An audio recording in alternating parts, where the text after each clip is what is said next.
It doesn't even make sense, and they have 3 or 4 licenses. Some people have 15 licenses. I think Emefiele was saying that earlier in the summer. Too many licenses. They're trying to crack down. So on one hand, every week the CB it's like economical sabotage, whereby you are really, really killing yourself. And how do you expect that to function? So I understand that's a problem that you have to tackle, but also there's the fact that the CBN only controls 15% of the currency. You know, 85% are all the big men that have it in their soccer way, or some have it in their village.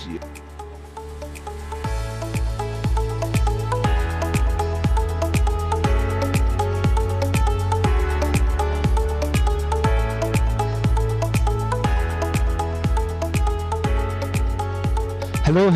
Welcome to another episode of Lost Lagosians, a podcast covering topics about Lagosians, Nigerians, and Africans in and out of Africa.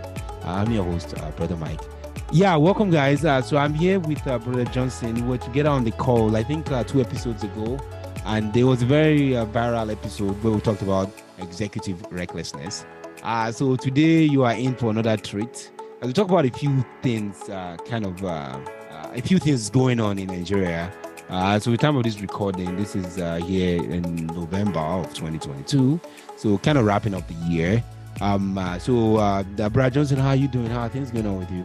Really good. Excited to be here with you. Always a pleasure to see you and catch up and discuss about things that are going on in our motherland. Yeah. No, thank you for being a repeat. It's always nice to have folks come back. So I wasn't probably too mean the last time, so that's good. Thank you for being here. Well, I prefer when my hosts are nicer. So right. I try. So one thing I was kind of looking at was with the Naira. I mean, this week Naira crossed about 840, 850 Naira to the US dollar. Yeah, it's unfortunately it's a Nigerian circumstance. Recently, the part of what I believe has caused this this devaluation of the Naira that we've seen has been the recent CBN policy to redesign the Naira. And as a result of that, money that has not been in circulation for like a long time, people just suddenly have begun to bring their Nairas that they've, put hidden in, sockaways and under the ground and all of that. And, they're just coming from money is coming from every left, right, and center, and it's flooding the market. So, and a lot of these folks who have, perhaps people who have ill-gotten wealth, they wouldn't necessarily take their money to the bank to have it, changed. The only way they can get value for their money would be to bring it to the black market and convert it to dollar. So as a result of this oversupply of Naira and, it's, in my opinion, I believe that has been the primary cause of the recent hike in the exchange rate. So, yeah. For those of you that don't know, the 200 Naira, 500 Naira, 1,000 Naira, and the old legal notes will cease to be legal tenders as of January 31, 2023. In other words, the Nigerian government has decided to give the Naira an uplift, a much needed uplift. Uplift. So this is all economics 101, demand and supply, where you have too much supply of Naira. In the market, definitely the price or the value of Naira will fall because there's just too much. It's just, so I definitely agree with Brad Johnson on that theory. It's just econs 101. So you have a lot of Naira, so there's just too much Naira in the circulation. So we have to kind of, clean it up. And what that does is the Naira is basically just like falling to its face at this point. I hope it doesn't go up to 1,000 by the end of the year. Some people are speculating, especially in light of the upcoming election in February of next year. Yeah, and members of the opposition party, the PDP, specifically the current governor of Edo State, Godwin Obaseki, he has been saying that the redesign of the 200, 500, and 1,000 Naira notes so close to the presidential election is politically motivated. Perhaps he believes that the current ruling party has decided to do this as a way of punishing the current opposition, because perhaps they may have a lot of this old naira stacked up, and it's within the next couple of weeks is going to cease to be legal tender. So it's like they feel that this is a move by the current ruling party to weaken their financial muscle. So Yeah. so, Uh so I can relate to that. There are a lot of theories actually. One of the theories given by Godwin Emefiele, the CBN governor, was that where you have, let's say you have 100% of the naira that the CBN controls, about 85% of that money, which according to what the CBN is reporting, is about 3.23 trillion naira. So out of 3.23 trillion naira in circulation, over 85% of that money, that's 2.73 trillion naira, it's outside of the banking system. So in a developed country, that would never happen. In other words, the CBN, the Treasury here in the US, they have a tight grip on the amount of dollar printed to the dollar. In terms of the number, I happen to be someone who've actually visited the Treasury in Washington, D.C., and they have a very, very tight regulation on each naira. In fact, in the U.S., there's some people that actually make fun of tracking where, I don't know if you've seen that, Rajan, tracking where your dollar has been. Okay, fair enough. Stuff like that. Yeah, I don't suppose I've seen that, but that's something that I'm curious about. Yeah. So the idea is every dollar has a journey from cradle to grave. It has a journey. I have actually been the one that have been fantasized by that. So I can track where this $1 bill, number 1047890, I know where it is. There's a website whereby you can write it's just kind of a little fun gem to show you that the government has a tight control policy on every dollar.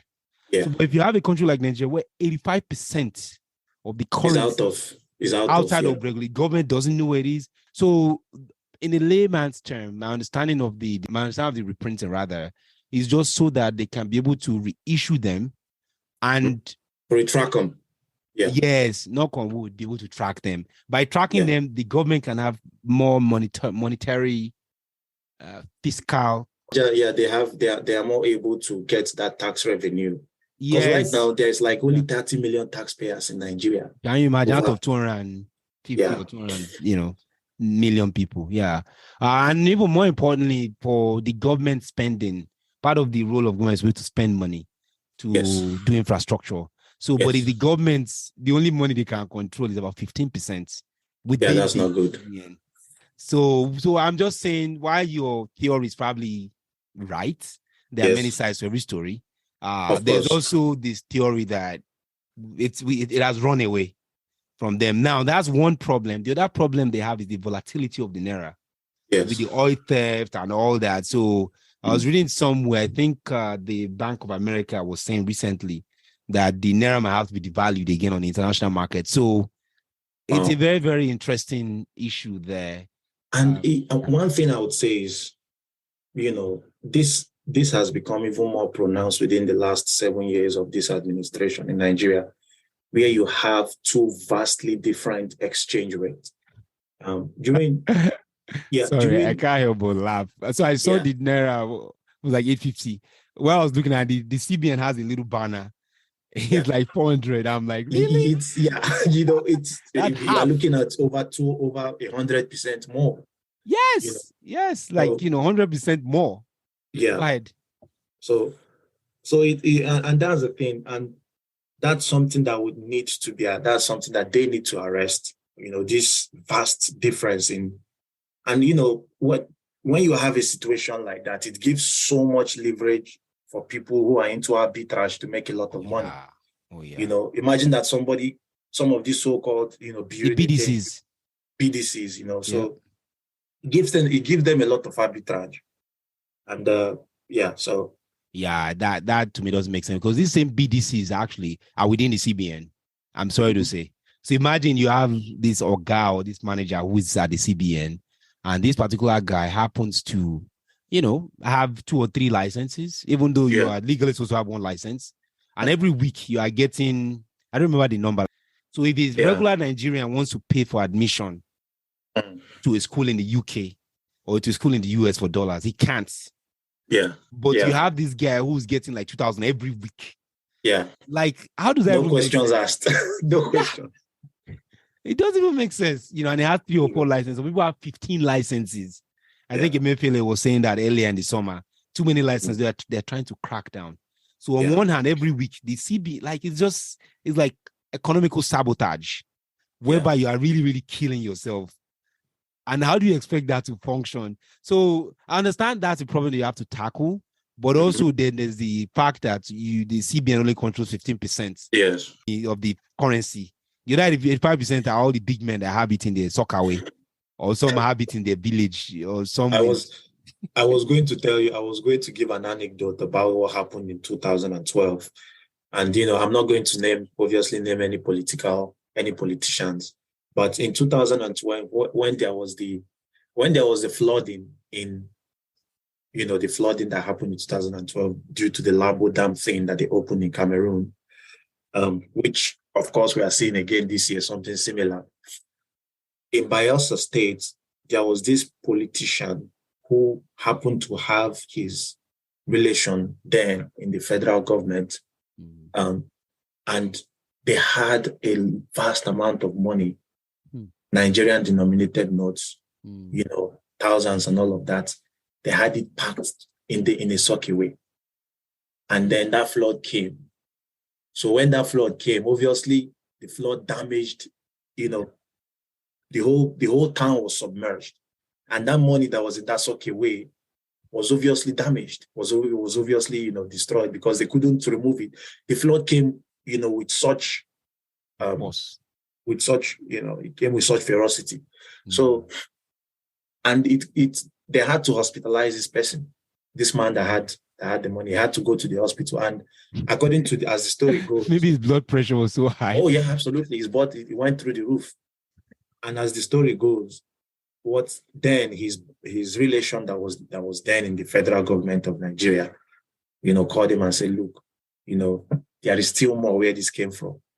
And that was how that was how they were able to calm him down. But the point there is that, in spite of all of these policies that they are doing to try to, fight this, try to bring more control of Naira, to the federal government, a vast majority of the Naira that's unaccounted for is in the hands of a few people in Nigeria, right? A vast majority of it. So, CBN does what they need to do to, they do what they need to do to kind of bring as much Naira under their control as possible. But, these people, after this is done, things would eventually at some point go back to the previous status quo. So, because... so that's Nigeria. That's the Nigerian circumstance, unfortunately. Yeah. So, I mean, that's really sad, though, where you have no control over your currency. And then the policies in place, like with the BDCs and CBN, those policies are actually hurting the economy, fundamentally. So that's really, really a problem. I don't know. On that note, I think we'll call it quits. Thank you guys for being here. Really appreciate you. Thanks for listening. The intent of this is to inform and to educate and sometimes entertain, not to depress. So just kind of, keep Nigeria in your thoughts and prayer. And hopefully somebody listens to this that is able to make change. We talked about the currency and the devaluation, which is quite abysmal. Thanks for being here, guys. Really appreciate it. Please don't forget to follow us on our social media handles at Lost Lagosians. If you have any questions, send an email to lostlagosians@gmail.com. Until next time, this is Brother Mike, and we'll catch you next one. Thanks, guys. Yeah, bye. Yeah, that was a good discussion. But yeah, this Nigeria, my brother, Nigeria. Another level. The wahala. Now just God 90 save us for that country. Can't scare. Only God, man. Only God.